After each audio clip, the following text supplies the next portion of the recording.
Hello, happy Vinayaka Chavithi అందరికీ. అయితే మంచిగా సెలబ్రేట్ చేసుకున్నారా అందరూ? యాక్చువల్లీ ఈ టైంకి ఇంకా నడుస్తూనే ఉంటాయిలే సెలబ్రేషన్స్, తర్వాత అయినా మీరు చూస్తారు కదా. అయితే పండుగ సందర్భంగా నా లోపల దాగి ఉన్న చాలా రోజులుగా నేను ఒక విషయం నుంచి, ఒక కన్ఫ్యూజన్ నుంచి బయటపడ్డ ఒక మంచి విషయాన్ని నేను షేర్ చేసుకోవాలనుకుంటున్నాను. అయితే విషయం ఏంటంటే, నేను చాలా రోజుల నుంచి గమనిస్తున్న జనంని ఎట్లా అంటే, ఒక ప్లేస్కి మనం నలుగురు గ్యాదర్ అయ్యే ప్లేస్కి పోతే అలా కొంతమంది చిన్నప్పటి నుంచి తెలిసిన వాళ్ళు, కొంతమంది మధ్యలో పరిచయమైన వాళ్ళు, అట్లా అట్లా ఈ మధ్య రకరకాల కేటగిరీస్ ఉంటారు కదా. అందులో ఎట్లా అంటే, కొంతమందికి ఏమో నన్ను చూడంగానే ఒక రకమైన బ్రైట్ షైన్ వస్తుంది వాళ్ళ ఫేస్లల్లో. ఇంకొంతమంది ఏమో ముడుచుకుపోతుంటారు అనమాట, ఇట్లా వాళ్ళకు రగిలిపోతుంటారు. ఎట్లా అంటే నాకే తెలియకుండా నాకు శత్రువులు తయారైపోయారు. అసలు ఒకవేళ నేను పలకరింపుగా చూసినా తిప్పుకోవడాలు, ఓవర్ యాక్టింగ్లు అట్లాంటివన్నీ పర్ఫార్మెన్స్లు చూపిస్తారు అనమాట.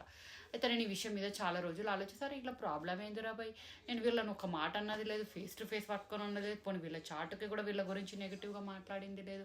అయినా ఎందుకు గింజుకు చేస్తున్నారు ఈ వేస్ట్ ఫెలోస్ స్టూపిడ్స్, ఇట్లా నా లోపల నేను ఫీల్ అవుతుండే.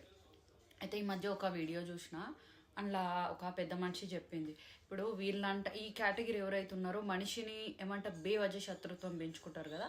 అది ఎందుకు అంటే, ఎదుటి మనిషి లోపల ఒక స్పెషల్ గుణం, ఒక అట్రాక్ట్ చేసే తత్వం, ఒక ఆరా అనేది ఉంటుంది కదా, అది వాళ్ళకి నచ్చదు అనమాట. ఆ మనిషి పోగానే అక్కడ సమ్ పాజిటివ్నెస్ వస్తే వైబ్రేషన్ డిఫరెంట్ అయిపోతుంది. అది ఈ రకమైన మనుషులకు నచ్చదు అనమాట. అందుకని ఇట్లా ఈ రకమైన మనుషులు వస్తే జలసీ అవుతారు. అంటే నేను ఎంతో కొంత గుడ్ లుకింగ్, ఆ కాన్ఫిడెన్స్ నాకుంది. ఎవరి గురించి వాళ్ళు చెప్పుకోవద్దని మీరు అనొద్దు, బట్ నా కాన్ఫిడెన్స్ అయితే అట్లా. మళ్ళీ మంచిగా ఏడవైనా నలుగురిని అట్రాక్ట్ చేసేలాగా మంచిగా సరదాగా జోవియల్గా నాటీగా అట్లా ఉంటుంది అనమాట.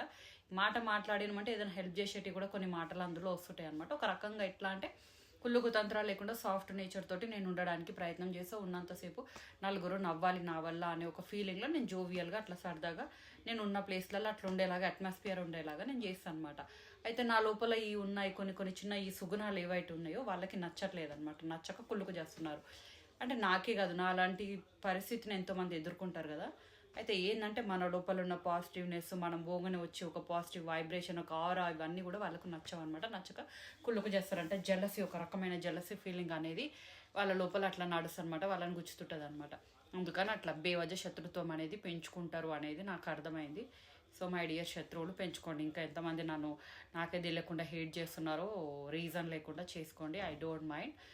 ఇదనమాట విషయం, నేను ఇది చెప్పదలుచుకున్నా. సో నా లాంటి వాళ్ళు హేట్ చేసి, ఇలాంటి వాళ్ళు ఎంతోమంది ఇలాంటి వీడియోస్ చూస్తారు కదా, అందరికి ఒక ఫిగర్ అవుట్ ఒకటి వస్తుంది అన్నట్టు చెప్తున్నా ఈ విషయం. ఓకే.